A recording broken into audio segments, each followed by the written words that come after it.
ಅರೆ ಕಡಿಮೆ ಹಾಕು ಆದ್ರೆ ಅಸ್ಲಿ ಹಾಕು. MDH ಕಾಶ್ಮೀರಿ ಕೆಂಪು ಮೆಣಸಿನ ಪೌಡರ್.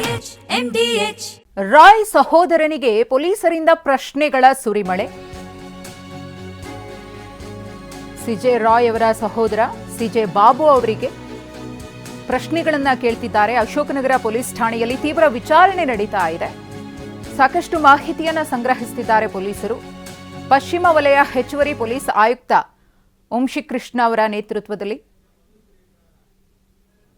ತನಿಖೆ ನಡೀತಾ ಇದೆ. ಕೇಂದ್ರ ವಿಭಾಗದ ಡಿಸಿಪಿ ಅಕ್ಷಯ್ ಅವರು ಕೂಡ ಇದ್ದಾರೆ.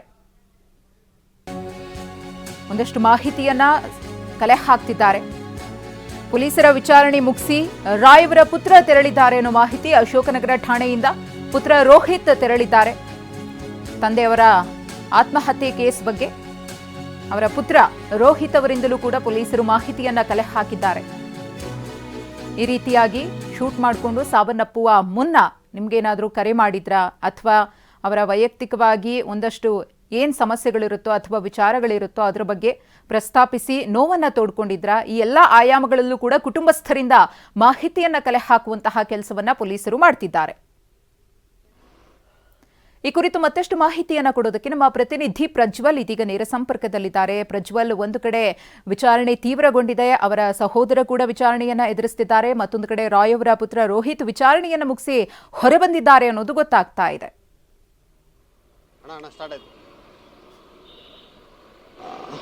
ಮಧುಶ್ರೀ, ಪ್ರಮುಖವಾಗಿ ಈ ಒಂದು ಕೇಸಿಗೆ ಸಂಬಂಧಪಟ್ಟಂತೆ ಅವರ ಕುಟುಂಬಸ್ಥರಿಂದ ಒಂದಷ್ಟು ಹೇಳಿಕೆಗಳನ್ನು ಪಡೆಯುವಂಥದ್ದು, ಮಾಹಿತಿಗಳನ್ನು ಪಡೆಯುವಂಥ ಕೆಲಸವನ್ನು ಪೊಲೀಸ್ ಅಧಿಕಾರಿಗಳು ಮಾಡ್ತಿದ್ದಾರೆ. ಇದುವರೆಗೆ ಪಶ್ಚಿಮ ವಲಯದ ಜಂಟಿ ಪೊಲೀಸ್ ಆಯುಕ್ತರಾದಂಥ ವಂಶಿಕೃಷ್ಣ ಮತ್ತು ಕೇಂದ್ರ ವಿಭಾಗದ ಡಿಸಿಪಿ ಆಗಿರುವಂಥ ಅಕ್ಷಯ್ ಸೇರಿದಂತೆ ಈ ಒಂದು ಪ್ರಕರಣದ ತನಿಖಾಧಿಕಾರಿ ಆಗಿರುವಂಥ ಅಶೋಕನಗರ ಇನ್ಸ್ಪೆಕ್ಟರ್ ರವಿ ಇವರೆಲ್ಲರ ಸಮ್ಮುಖದಲ್ಲಿ ಅವರ ಕುಟುಂಬಸ್ಥರನ್ನ ಒಂದಷ್ಟು ಮಾಹಿತಿಯನ್ನು ಪಡೆದುಕೊಂಡ್ರು. ಅಂದರೆ ಒಂದಷ್ಟು ಹೇಳಿಕೆಗಳನ್ನು, ಅಂದರೆ ಕೊನೆಯದಾಗಿ ಏನಾದರೂ ನಿಮ್ಮ ಹತ್ರ ತಿಳಿಸಿಲ್ಲ, ಯಾಕಂತಂದರೆ ದೂರಿನ ಅವರ ಕಂಪನಿಯ ಒಬ್ಬ ಹಿರಿಯ ಅಧಿಕಾರಿಯಿಂದ ಜೋಸೆಫ್ ಅವರಿಂದ ಪಡ್ಕೊಂಡಿದ್ದಾರೆ. ಅವರು ಕೊಟ್ಟಿರುವಂಥ ದೂರಿನಲ್ಲಿ ನಿನ್ನೆ ನಡೆದಂಥ ಘಟನಾವಳಿಗಳನ್ನು ವಿವರವಾಗಿ ತಿಳಿಸಿ ಇದಕ್ಕೆ ಮುಂದುವರೆದಂತೆ ಒಂದಷ್ಟು ಸವಿಸ್ತರವಾದಂಥ ತನಿಖೆಯನ್ನು ಮಾಡಿ ಸತ್ಯಾಂಶವನ್ನು ಪತ್ತೆ ಮಾಡಿಕೊಡಬೇಕು ಅಂತೇಳಿ ದೂರನ್ನು ಕೊಟ್ಟಿದ್ದರು. ಅದಕ್ಕೆ ಸಂಬಂಧಪಟ್ಟಂತೆ ಪೊಲೀಸರಿಗಾಗಲೇ UDR ಅನ್ನು ಸಹಿತ ದಾಖಲು ಮಾಡ್ಕೊಂಡಿದ್ದಾರೆ. ಅನುಮಾನಾಸ್ಪದ ಸಾವು ಅನ್ನೋ ರೀತಿಯಲ್ಲಿ UDR ಅನ್ನು ದಾಖಲು ಮಾಡ್ಕೊಂಡಿದ್ದಾರೆ. ಹೀಗಾಗಿ ಕುಟುಂಬಸ್ಥರ ಹೇಳಿಕೆ ನಿನ್ನೆ ಪೊಲೀಸರು ಪಡ್ಕೊಳ್ಳಿಕ್ಕೆ ಆಗಿರಲಿಲ್ಲ.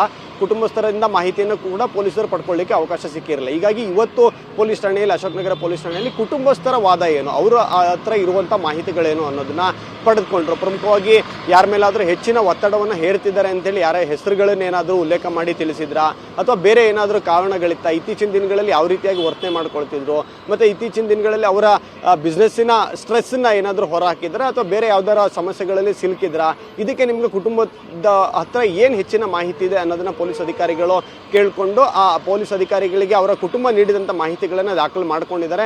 ಕೇಸ್ನಲ್ಲಿ ಆ ಒಂದು ಅಂಶಗಳನ್ನು ಅಳವಡಿಸಿಕೊಂಡು ಮುಂದಿನ ತನಿಖೆಯ ಅವಧಿಯಲ್ಲಿ ಏನೆಲ್ಲ ಸಾಕ್ಷಿ ಆಧಾರಗಳನ್ನು ಕಲೆ ಹಾಕೋಬೇಕು, ಅದಕ್ಕೆ ಇವರ ಹೇಳಿಕೆಗಳು ಸಹಿತ ಪೂರಕವಾಗಿದ್ದಾವ ಅಥವಾ ಇವ್ರು ನೀಡಿದಂಥ ಹೇಳಿಕೆಗಳಿಗೆ ಮತ್ತು ಇವ್ರು ಮಾಡಿರುವಂಥ ಒಂದಷ್ಟು ಅನುಮಾನಗಳನ್ನು ಏನು ಕುಟುಂಬ ವ್ಯಕ್ತಪಡಿಸುತ್ತೆ ಅದಕ್ಕೆ ಸಂಬಂಧಪಟ್ಟಂತೆ ತನಿಖೆಯನ್ನು ಮುಂದುವರಿಸ್ಕೊಂಡು ಹೋಗುವಂಥ ಅವಶ್ಯಕತೆಗಳು ಕೂಡ ಇರುತ್ತೆ. ಇವರಿಗೆ during the course of investigation ಏನೆಲ್ಲ ಸಾಕ್ಷಿ ಆಧಾರಗಳು ಲಭ್ಯ ಆಗ್ತವೆ ಅದರ ಮುಂದುವರೆದ ಭಾಗದ ರೀತಿಯಲ್ಲಿ ಈ ಒಂದು ತನಿಖೆಯನ್ನು ನಡೆಸ್ತಾರೆ. ಈಗ ಸಂಪೂರ್ಣವಾದಂಥ ಹೇಳಿಕೆಯನ್ನು ದಾಖಲು ಮಾಡಿಲ್ಲ. ಪ್ರೈಮರಿಲಿ ಅವರ ಕುಟುಂಬಸ್ಥರ ಒಂದು ಏನು ಮಾಹಿತಿ ಇದೆ ಆ ಮಾಹಿತಿಯನ್ನು ಪೊಲೀಸರು ಪಡ್ಕೊಂಡಿದ್ದಾರೆ.